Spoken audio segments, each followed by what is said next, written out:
All right. Hi, everybody. It's me, Patricia Cori, coming to you live with a rant. Oh, God. I know I shouldn't do it. Because when I do, I kind of and try to find the right words. So I'm just going to rant away. And my rant today is not really a harmful rant, but it's always about getting your shit together, getting prepped. So I've been putting out a lot of information about this and the inevitable reaction. Okay, so there's lots of people benefiting from my ideas and sharing theirs, and kudos to us. Then there are people who are saying, I don't want to be in fear, which drives me, it's starting to drive me out of my mind. It's really starting to get to me. Hi, Shauna, you got it, baby. I'm going to rant today. I mean, how can you possibly interpret ideas for how to prepare for an eventual problem, which we are seeing already in a lot of places, as panic, fear driving, insanity, conspiracy, or any of the above? We have been too fat cat in most of the world that is hearing this rant, which is at the moment one person. So thank you for being there, Shauna. But, we just don't seem to be cognizant of what is going on, despite all the awakening and all of the truthing and all of the good stuff coming out. And I am amazed at how many people are still in absolute denial. I'm starting to really resent being told that what I'm putting out there is panic or fear information. Damn it! For starters, let's not, I won't even get into how many people are actually starving to death, how many people are drinking sewage type water in this planet because there's nothing else available, because they're in abject poverty. And we never think that could happen to us. No, because we are the babies and the benefactors of, the post-war well-being, if you will, rebuilding, having, consumerism, and it's changing. Damn it. Pay attention. Even if you're not concerned that you might get caught with your proverbial pants down. Look at inflation. If you have a brain at all, it might be a really good idea to think, well, if I could buy 10 of these now at $2 a can, maybe I'll be hedging against what they're going to be in 2 months, which is very possibly $4 a can, because they're not holding back too much information about the coming runaway inflation. It's already underway, right? Damn, and damn again. So I hear people saying, well, I'm good. I trust the earth. I trust I'll have everything I need. That's great. But I don't understand the resistance. And I just thought I'd rant about it, because what is the problem here? If you approach your management of your household and your life and maybe your survival on stocking up on goods, not running to the grocery store and filling a pickup truck with food, but stocking up more. Instead of buying what you need that day, that week, buy more. Buy the sales. I mean, again, having been a fat cat citizen of, let's call it, wealth world, I used to go to the store and buy what I needed. And it used to be the best absolute ingredients. I never gave a damn about sales. If I wanted funghi porcini, I would buy them, period. And now I look at the prices. It's like, you've got to be kidding me. You have got to be kidding me. The prices are exploding. The quantity of the food is shrinking. I was looking, hi, Dorothy. Hi, Jada. Thank you for being here. I was checking out, I'm not a candy eater. Fortunately, I have some good habits. but the candy racks are emptying on the store, and it's very noticeable because it's the last thing you see before you check out. They used to be abundantly full, and they're very scant. And I leaned down and picked up a Snickers bar, and it was a third the size what it used to be in the days when I would occasionally imbibe in a Snickers. A third. And the prices are, 5 times what they were. It's like, do the math, people. So you've got an opportunity right now, which is what I call the pre-disaster moment, because it looks like we've got, people can't get their supplies for home building, painting. Somebody recently told me, a very wealthy woman who's one of my clients, told me that a friend in Southern California, also wealthy, couldn't get any of 4 paint choices that she wanted to use for her house because they were out of stock, which I don't understand, because if you've got the base paint, you put the little squiggle in, it shakes up the can and you've got your color, but she couldn't get it.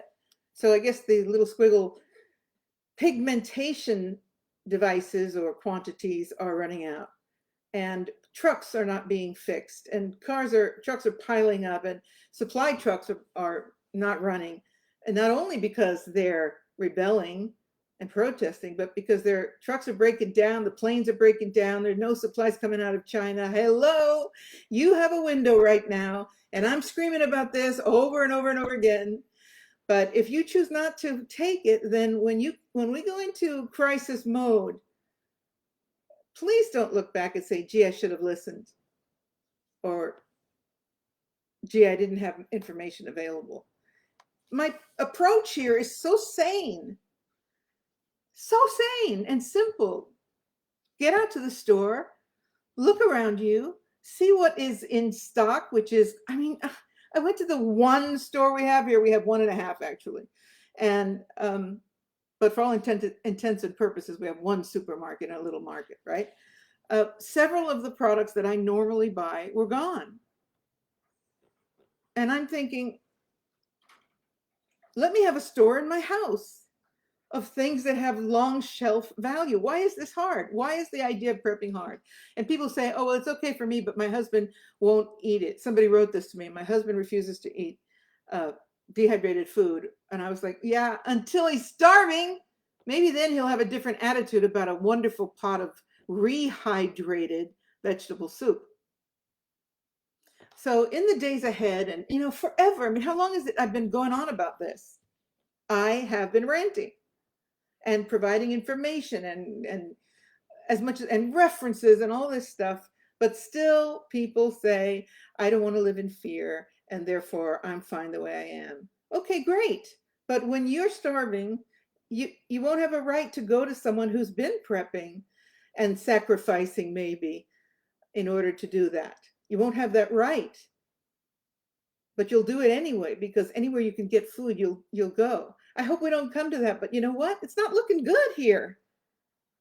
So you've got the supplies drying up. You've got the farmers in the United States openly saying that they're being approached by the government and being told to turn under their vegetables, turn over their crop, or the government will do it for them. I even heard somebody mention Agent Orange. Yes, the government is willing to Agent Orange the American soil in order to prevent food distribution, right? But no, we don't have a problem. There's nothing to worry about. I'll just move along and I'm good because I trust the universe. You know what? I trust Pat Cori. I trust me. I think I have to make sound decisions. I don't have a partner. I don't have a family. I have a couple of dogs and me, and I want to make sure that we're all taken care of. So as we go into what Cliff High says will be the black months, he's saying October, and I have to say he's pretty accurate, this Cliff High. He talked about October being a difficult, very, very difficult month, and then November and December being black months. And regardless of prophecy, everybody's prophesizing now. I don't like to prophesize, but I do suggest that you hedge your bets and you take care of business. Why is this so hard? You don't have to be a prepper to prepare for an eventuality. I always remind, I'm really ranting now, right? I always remind, but let me do it again, about those 4 days when I was caught in a really, really bad ice storm, snowstorm in Italy. And because I was outside of Rome in an altitude, I got my little town, Hamlet, got blocked off. We had a lot of snow, but moreover, because the Italians had no clue how to deal with that much snow and ice, it was freezing cold. So they turned off the water, they turned off the electricity and central gas. Now, also a problem was that my pipes froze. So even if the water had been running, I wouldn't have been able to have any water. Hi, Wes. I'm so glad you're tuned in. So, but because let's say a little bit because I'm psychic and a lot because I'm smart, I heard that there was a major storm coming. I went to the day before this all came down. I dropped everything. I said, it's time to make sure I'm prepped because this could be a problem. So I got a, oh, what's the kind of gas? Not a propane heater, one of those gas heaters, which I can't think of the name of the gas at the moment, and the gas. And the guy said, this is the last one, ma'am. I said, I hear there's a big storm coming. He said, yeah, if you want it, you better grab it now, which I did. I got gas. I got the propane. No, let's call it, I'm not sure what kind of heater it was. It needed some kind of gas, and I bought the gas. Then I went out. I checked my wood supply. I had wood stocked to the high heavens, but my electric door on my garage went out when the electricity went out. Fortunately, I had some stashed upstairs too. These little things, you just don't think about them because you never think there's going to be a problem. So you just kind of go blithely along your way and then slam, you are in the problem. And for example, when people say, well, I've got my freezer fully stocked. Well, that's great if it's a snowstorm, because in my case, when 3.5 days of no electricity, my frozen food was out in the packed in the snow, which wasn't minimally melting. So I ate out of the snow bank. But if you're in Thailand, it's a problem, right? Your frozen food is toast. This is why I'm working on dehydration. And my first experiment was good. And my second experiment was bad. And I blew out my dehydrator, which I wanted to come to you and show you how I'm doing it. But I blew it out because there was too much water. I didn't protect the machine enough, and there was too much water and it got into the motor and it's toast. But does that stop me? No, I've got another one coming on the way and we'll do it again until I get it right. Dehydrated food, prepped, frozen food. Yeah, as long as it's cold, as long as there's electricity, fine. And then what? And so I really, I know I'm going to be okay, but that's not good enough. I want everybody to be thinking about this so that there's no suffering if this proverbial shit comes down, and it's looking like it. So you're going to need at least a month's supply of food. At least. Right? And that means, like I'm on day 6 or 7 now of my 1-month test of not buying any food whatsoever and seeing how I survive with what I've got. And already I've noticed and it's a great test that although I think I'm prepping, actually I'm making a lot of mistakes. Being a vegetarian and eating the way I do, I eat a lot of fresh food. So I'm going to have to balance out, well, hopefully I'll be able to grow a garden, but that's not going to happen until spring. So there'll have to be a balance between dehydrated food, frozen food, because the electricity going out is really your worst case scenario. And meanwhile, I've stocked on beans and rice, as Dorothy wrote. Yeah, spices are going to be like gold. You just don't think of these things. Things like light bulbs. I went to the store the other day to get some more light bulbs, and she said, oh, we don't have that size. Oh, we don't have that wattage. Oh, we don't have this. Oh, we don't have. I looked at the wall, and it's empty. It's like, holy shit, let's get some light bulbs here. If the electricity stays on, but you have no bulbs, you got no light. And these kinds of things Today the electricity went out, and I thought, well, it was daytime, so I wasn't concerned, but I thought, do I have like candles in strategic places so that, I've got a 2-story house here. Sorry, 3-story house. So I don't want to be fumbling down the stairs trying to find a candle. So do I have them upstairs, midway, and downstairs? These things are best planned now, folks. And for the people that are the unbelieving critics of such ideas, I want to say, what does it hurt you to be prepared? It's not like your candle is going to go to waste if you have one more than you need. I just don't understand this mentality, but it's not unlike the I'm just going to get the jab anyway mentality because I want to travel next summer. I just don't get it. What's wrong with me that I don't get it? I just cannot understand. And then people who are saying my husband doesn't like the prepping idea. Why? Talk to this man. What are you, crazy? You're doing something for the family. You're doing something that's good for. Beats me. Oh, God. It's very possible the banks are going to pull a whack-a-doodle any minute now. If you go online, you look, Santander Bank closed 27 branches. Bank of America closed. Wells Fargo closing branches. You think it's not going to come to a branch in your town? Have cash in the house. And again, people say, well, I don't have any extra cash. Well, figure out a way to have it. What can you get rid of that you're spending money on that you don't realize it? Cigarettes, booze, not a time to be giving that priority over what could be food in your mouth. Because if the banks go down, Chase is also going down. Well, I mean, it's out there, folks, and I'm doing my best to bring the info to you, and so are a lot of other preppers and truthers. But you're going to have to step up to the plate yesterday, or you're going to get caught with your proverbial ass to a cold wind. And if we're all wrong, if I'm wrong and Cliff is wrong and all of the other truthers that are trying to help here, if we're wrong, well, what's the problem? You take the cash that you've got in your house, if you feel so secure that your bank has your best interest at heart, and you bring it back to the bank. Personally, I think that's a bad idea. Have a stash. Think emergency.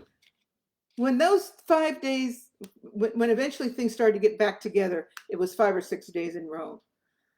When that happened, I had a rude awakening. And I thought, well, thank God I was thinking on my feet because I filled up the tubs with water. I knew this storm was going to come that night. We don't always have that luxury. I mean, I'm sitting here in the middle of the Atlantic Ocean. I'm really ranting now, huh? I'm so glad I'm letting it all out. I'm sitting here in the middle of the Atlantic. I'm only 900 miles away from La Palma. It's in meltdown. Are you paying attention? There are 21 volcanoes exploding right now. And this one is in meltdown. And then north of me in Iceland, there's another Gefurteschmerten, and it's going off too. And I'm like, whoa.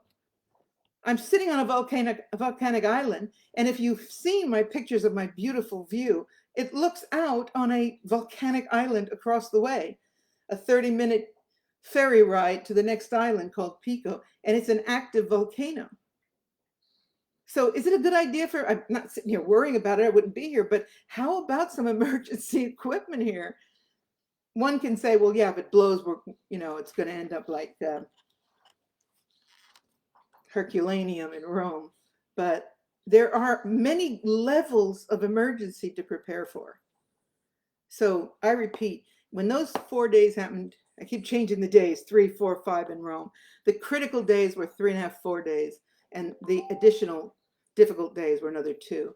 But there was no food coming into my little hamlet because the roads were blocked. The electricity was off, the water was off. It was your classic emergency scene. And when they finally got a water truck in, the people were almost killing each other to get bottles of water. It was mass hysteria. And it was only 3 days. Imagine if it's 3 months. But I was in my little Cori pad. I had water galore. I had water and extra food for the dogs, toilets. It wasn't a problem. I had plenty of food. Again, thank God it was snow that was the problem, or it would have been all rotten, which is why I'm putting energy into dehydration. I think it's a brilliant idea. It's a great way to store food in case, like all the frozen vegetables. You know, I prefer, let's be clear here, we all prefer to eat raw, healthy, well, not all, but many of us prefer to have raw, healthy vegetables fresh. But in a crisis moment, it's going to be wonderful to have some stored dehydrated food. And I'm trying to get the, when I burned out my dehydrator, my brand new dehydrator. I mean, it wasn't brand new. I got it years ago and never used it. So it was brand new from the point of view of usage. I used it once. I made the most cosmic dehydrated pineapple you'll ever taste. And the next time I burned it out. So once it gets here, I'll be doing a video about that, talking more about what to think about, because you just don't think about it. Like I didn't think about light bulbs. Now I'm, you know, struggling to find bulbs that will fit all the lights in the house. So if the electricity goes out, you got no bulbs, then what? Yes, Dorothy says healthy protein shakes back up. Just think outside the box a minute here. Like I've got coming dried fruit powders, which I paid a ridiculous price for on Amazon, and I got critiqued for using Amazon the other day, but you don't get it. I'm in the middle of nowhere here. There's a less than 15,000 population on this island and one grocery store. So you just don't hop out to your health food store or your dehydrated food supply store. You've got to think outside the box. And fortunately, I can still get products that I need from Amazon. So I use them, but it's really expensive and it's a pain in the ass. So now I realize that when I dehydrate my fruits, I can make them into powders, right? Imagine spending 15 bucks for a little container of blackberry powder and then realizing you can do this on your own. So all of these things that I'm bringing forward to help are experimenting and taking myself through this 30-day experiment. It's like, wow, I've really got to think this through. I may even have to resort to stashing some chicken in the freezer, which I'm vegetarian. I don't want to eat it. But, you know, it may come down to the fact that you need that to make it through a really bad time. And when, you know, when you start going to stores and you see the shelves emptying, and you did see the panic back in the toilet paper days when I'm sure they were doing a mass mind control experiment, when everybody had to have toilet paper, people knocking each other over to get toilet paper, that was absolutely abnormal behavior. Something was going on there. And so just think about if the power that we don't want to have be can create something like that, well then what else are they going to switch on? And I love the idea of having myself stocked up, lots of beans and rice and all those goodies, you know about that. And I'm loving my vacuum sealer. I'm sealing everything now because, you know, I was thinking, how much food do I waste? Because it's humid on islands. So if I open a box of crackers and I don't remember to seal them up, put a rubber band around them, put them in the refrigerator, the next day they're soggy. We can't eat them. So now I've got my little vacuum packer and everything's getting sealed. And it's just amazing, you know, just a few tools can really improve your situation. So I'm going to be coming to you with more information. Please be willing to hear, and I'm always celebrating everybody's contributions. We've got to be together on this, helping each other figure things out here. These are uncharted waters we're in, and it's getting deeper. So get some cash out of the bank. Get some silver if you can. And I'm not talking silver jewelry. I'm talking mint quality silver, 999% silver. Think outside the box.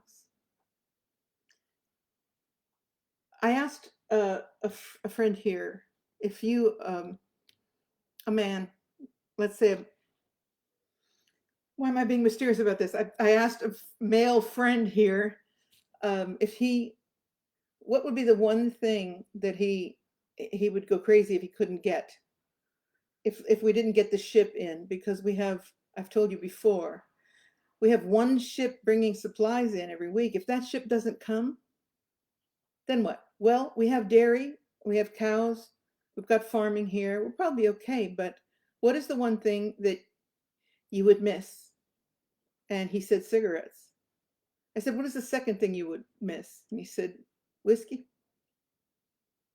So Pat Cori is going to get a few cartons of cigarettes and a few bottles of whiskey and stash it for eventual bartering. Like you need somebody to come and fix your door, and he needs cigarettes. You get me? We are very possibly on the onset of a new barter economy. It could be this time. And there are a lot of good things about it, but it's going to be crazy trying to adjust. And a lot of people are still clinging to the idea that it's all going to be okay. And then there's the Nasara Jasara fantasy. I'm going to have to really rant about that.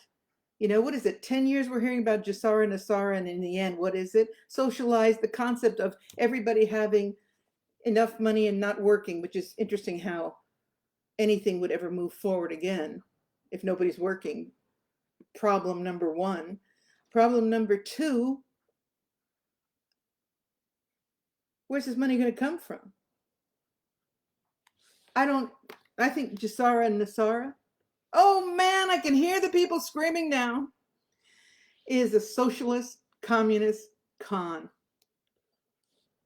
And it smacks of Klaus Schwab. You will have nothing and you will be happy. You'll get your little maintenance salary and you'll live in relative poverty like everybody else. Oh, maybe you'll even get a uniform. Damn it. Get mad and get smart. Yay, Shauna, you are a smart cookie. Coffee is another great idea. That's something that's on my list right now because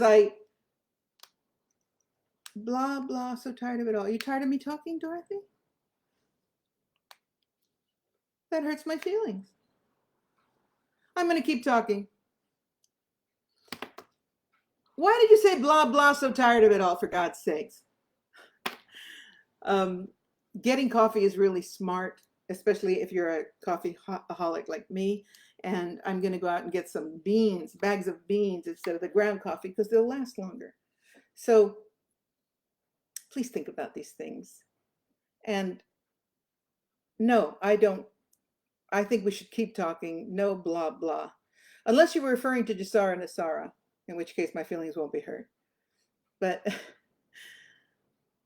please, that's great, Karen. That's great. We're going to see a lot more bartering before this is over. Okay, that's my rant for the moment. Thanks, Dorothy. Okay, my feelings are unhurt. But you can see I'm still smiling, so I don't take it seriously. Yeah, I'm going to keep talking. I'm going to keep ranting. I'm trying to help, and I'm taking care of myself. And, you know, learning as I go. Like I said, we've been fat cat. I've never thought about what it would be like to be starving or hungry, really hungry. And I think we're facing that. I do. And you know, another thing is, I remember when I was a little girl and my grandmother would save, she lived through the Great Depression, of course, so she would save used plastic and used aluminum foil. And I would look at her like, what is wrong with you? Why do you have a drawer full of used, ew? And she said, you've never known hunger. Okay. And you probably never will. Well, you know what? I hope we never will, but I'm saving my plastic bags now, my Ziploc bags. We are abusive consumers. We've been really, really abusive consumers. And so the good part of all this is learning that and learning how to correct it. And it's going to be hard, but I'm so much more conscious of what I use and what I buy and what I need. And I hope you are too. And I hope you trust that whatever I put out there is to help. I have no hidden agenda. I'm just trying to help. Okay. And please do the same with everyone around you, because you know you're only as good as your neighbor is, right? So that's all I have to say for today. Thank you for supporting my rant, and share the news, right? Oh, chocolate. Chocolate is a great thing to have, and you know, and dark chocolate really, I heard, really has a long shelf life. And while I'm on that, you know, really be meticulous when you shop to check shelf life. It's a silly thing to say, and sometimes I feel like people are going, duh, Patricia. But make sure you take the product from the back. Don't take the front. Take your chunk of cheese from the back of the shelf, if there is a back. Because, you know, back a couple of days ago when I was in the supermarket, I noticed that what was happening was, let's say the tins of tuna, instead of being positioned all the way deep into the shelf, there was one or two levels of it, and then they were all spread out horizontally to fill the empty spaces. This is happening. We're being told it's happening. We're seeing it happen. And if you still insist that it's not a problem and the universe will provide for you, well, Hare Krishna. This is Patricia Cori. Loving you guys, always caring that everybody's okay. Mama bearing my way through this. Signing out for now.